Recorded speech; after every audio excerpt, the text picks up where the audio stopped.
Student, जैसा कि हम बताए थे आप लोग को कि टू ट्रायंगल को सिमिलर होने के लिए पहले तो नेसेसरी कंडीशन क्या होना चाहिए कि उसके जो करस्पॉन्डिंग एंगल हैं वो इक्वल होना चाहिए। देखिए ये करस्पॉन्डिंग एंगल है, ये करस्पॉन्डिंग एंगल ये दिख रहे हैं। और ये जो है करस्पॉन्डिंग सेकंड में देखिए करस्पॉन्डिंग ये जो करस्पॉन्डिंग साइड है, ये करस्पॉन्डिंग साइड प्रोपोर्शन में है ये। तो ये कंडीशन होना चाहिए। लेकिन अब सिमिलर ट्रायंगल सिमिलर होने के लिए और क्या क्या क्राइटेरिया होना चाहिए, तो अभी आप देखेंगे कुल 3 क्राइटेरिया बताया गया है। लेकिन उसको बताने से पहले एक चीज़ और ध्यान देनी है आपको कि ये देखिए ये जो लाइन है इम्पोर्टेंट लाइन है, जिसमें देखो यहाँ पे लिखा गया फॉर एग्जाम्पल, यहाँ से देखिए for example the triangle A B C D E F, we can not write A B C E D F. जैसे कॉन्ग्रुएंसी में आप करस्पॉन्डिंग साइड करस्पॉन्डिंग एंगल लेते थे, उसी प्रकार से सिमिलरिटी में भी लेंगे। तो A B C F E D के सिमिलर नहीं होगा, A B C D E F के सिमिलर होगा। तो हमेशा उसके करस्पॉन्डिंग साइड को हम लिखेंगे। जैसे we write E D F, दूसरे टर्म भी लिख सकते हैं। जैसे ये ट्रायंगल है ए बी सी, ए का करस्पॉन्डिंग साइड क्या है, डी है, और बी का ई है।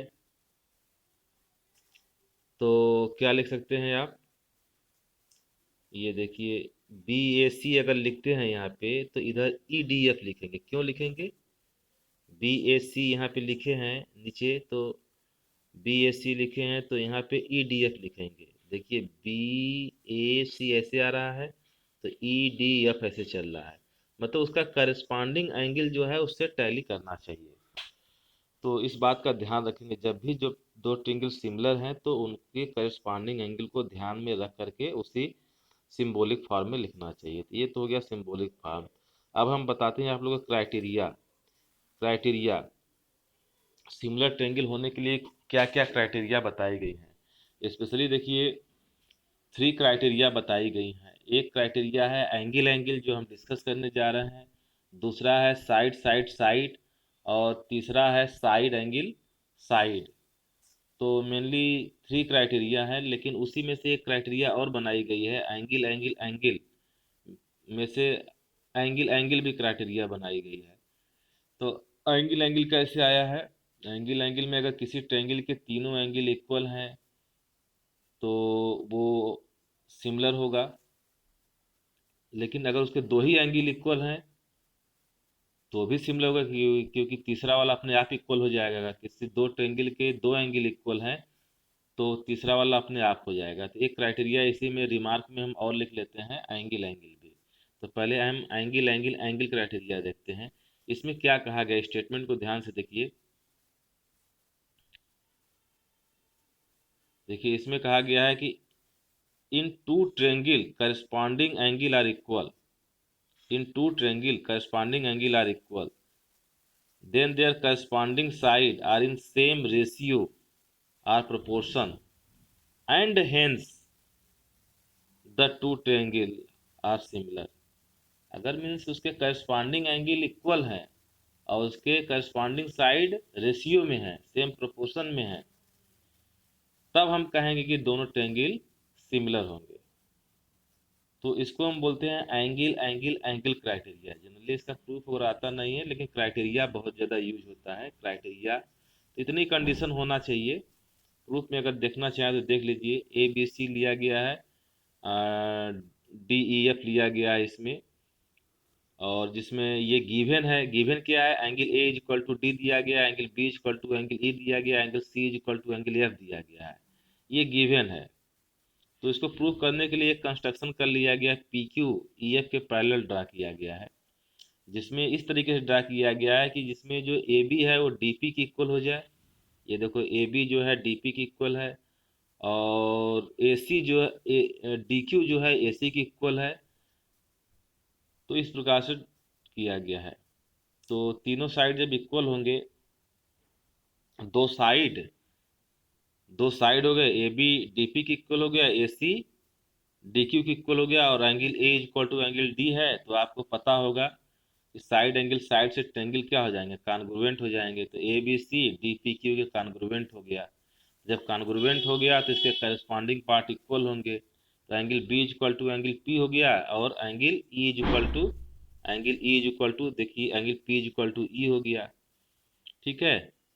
और पहले से दोनों ट्रेंगल क्या दिया गया था, ए बी सी में ए डी के इक्वल है, बी ई के इक्वल है, और सी एफ के इक्वल है। तो हम कह सकते हैं कि जब बी पी के इक्वल हो गया तो एंगल पी ई के इक्वल हो गया, और क्यू एफ के इक्वल हो गया। तो हम कह सकते हैं P Q parallel to E F. यहाँ पे P Q parallel to E F proof कर दिया गया है, कंसीडर नहीं किया गया है यहाँ पे। तो यहाँ पे जो कंस्ट्रक्शन किए हैं केवल ज्वाइन किए थे, प्रूफ यहाँ पे किया गया है। ओके, तो अब हम क्या लिख सकते हैं यहाँ पे, कि हम क्या लिख सकते हैं, डी पी बाई में P E upon is equal to D Q by में क्यू एफ। यहाँ पे देखिए डी पी, ये डी पी है ना, डी पी बाई में पी ई और डी क्यू बाई में क्यू एफ क्यों लिख सकते हैं। देखिए डी पी बाई में पी ई, ये दिखाई दे रहा है, डी पी बाई में पी ई और डी क्यू बाई में क्यू एफ क्यों लिख सकते हैं, बाई थेल्स थ्योरम, क्योंकि यहाँ हमने parallel P Q equal to E F proof कर दिया है। अच्छा, अब आपको याद होगा जो थेल्स थ्योरम का हम रिमार्क लिखवाए थे, तो रिमार्क में हम बताए थे कि अगर थेल्स थ्योरम में हम पूरा साइड भी ले सकते हैं, तो ए बी बाई में यहाँ पे उसी चीज़ को डी ई लिख दिया गया है। ठीक है।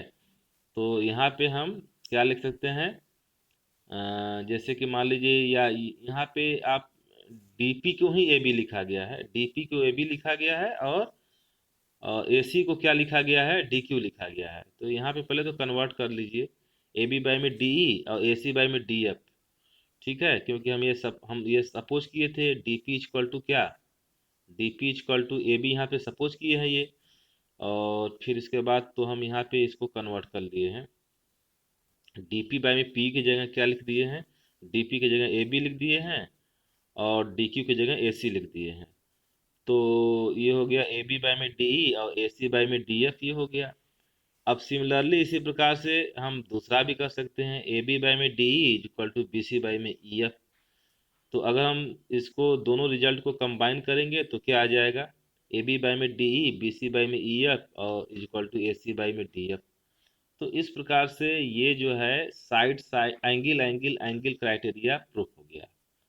ठीक है। तो मीन्स हम इसका इम्प्लीमेंट करेंगे कि कैसे हम side side angle angle angle criteria को यूज करते हैं। और इसी में एक स्टूडेंट और है, ये वाला देख लीजिए। जैसे इसमें इसके सबसे ऊपर वाले लाइन में देखिए, if two angle of one triangle are respectively equal, तो two angle are angles of another triangle, then two triangle are similar, they may be referred as angle angle similarity. तो ये एंगल एंगल सिमिलरिटी के भी नाम से जाना जाएगा, ये रिमार्क में लिख लीजिएगा। वही angle angle angle criteria angle angle criteria के भी नाम से जाना जाएगा। तो ऐसे स्टूडेंट करते हैं। फिर इसी का देखिए जो ऊपर थ्योरम प्रूफ किए हैं उसी का ये कन्वर्स थ्योरम क्या है, इसमें कह रहा है कि ये साइड साइड साइड के क्राइटेरिया के नाम से जाना जाएगा। If two triangle side of one triangle proportional the same ratio the side of other triangle, then the corresponding angle are equal and hence triangle are similar। Means इसमें दिया गया कि अगर दो ट्रायंगल दिए गए हैं, उनके साइड जो हैं वो सेम रेशियो में हैं और उसके करस्पॉन्डिंग एंगल इक्वल हैं, तब वो ट्रायंगल सिमिलर होगा, ये बात बताई गई है। तो इसको बोलते हैं side side side criteria. Okay student, तो इसको प्रूफ कर लीजिएगा आप लोग। तो ऐसे हम दो क्राइटेरिया हो गई। अब इसके बाद एक क्राइटेरिया और है, ये देखिए, इसको बोलते हैं साइड एंगल साइड। इसमें क्या होता है कि देखो इसमें दिया गया, if one angle of triangle is equal to one angle of other triangle and the side included the angle are proportional, then two triangle are similar. Means इसमें ये बताया गया है कि जैसे सपोज करो कि ये दो ट्रायंगल दिए गए हैं ना, तो इनको सिमिलर कैसे कर सकते हैं, तो इसमें जैसे ए बी ले लिए और इसमें डी ई ले लिए, तो A B upon D E is equal to A C upon D Q, और उसमें एंगल डी की इक्वल है, तो दोनों ट्रेंगल सिमिलर होंगे। तो यही देखो बताया गया है, A B upon D E is equal to A C upon D F, और A B upon D E और A C upon D F में इंक्लूडेड एंगल कौन सा होगा, ए और डी होंगे, तो इंक्लूडेड एंगल होंगे तो ही ये ट्रेंगल सिमिलर होंगे। मीन्स इसमें ये बताने की कोशिश की गई है कि जैसे मान लो कि ये एक ट्रेंगल हो गया आपका ए बी सी, ठीक है, दूसरा ट्रेंगल हो गया ये आपका बी ई एफ। तो इसमें जैसे कि ये जो ए बी अपॉन क्या लेंगे, ए बी ये लेंगे, A B upon D E ले लिए, और ए सी अपॉन ये D F, A C upon ये डी एफ ले लिए, ये वाला। और उसमें जो इंक्लूडेड एंगल है ये वाला है, ये वाला देखो इंक्लूडेड एंगल है। अगर इतनी चीजें इक्वल है तब हम ट्रेंगल को हम सिमिलर कहेंगे। तो ये बताने की कोशिश की गई है इसमें। तो ऐसे हमारे पास कुल कितने क्राइटेरिया आ गए, एंगल एंगल एंगल या एंगल एंगल उसी का पार्ट है। फिर साइड साइड साइड मतलब तीनों साइड प्रोपोर्शन में हो। और तीसरा क्राइटेरिया ये है कि साइड एंगल साइड इंप्लीमेंट करते समय ये ध्यान रखेंगे कि इंक्लूडेड एंगल लेंगे, दोनों जो साइड प्रोपोर्शन ले रहे हैं उसमें इंक्लूडेड एंगल होना चाहिए। ठीक है, ओके, थैंक यू स्टूडेंट, इसको ऐसे आप देख लीजिए।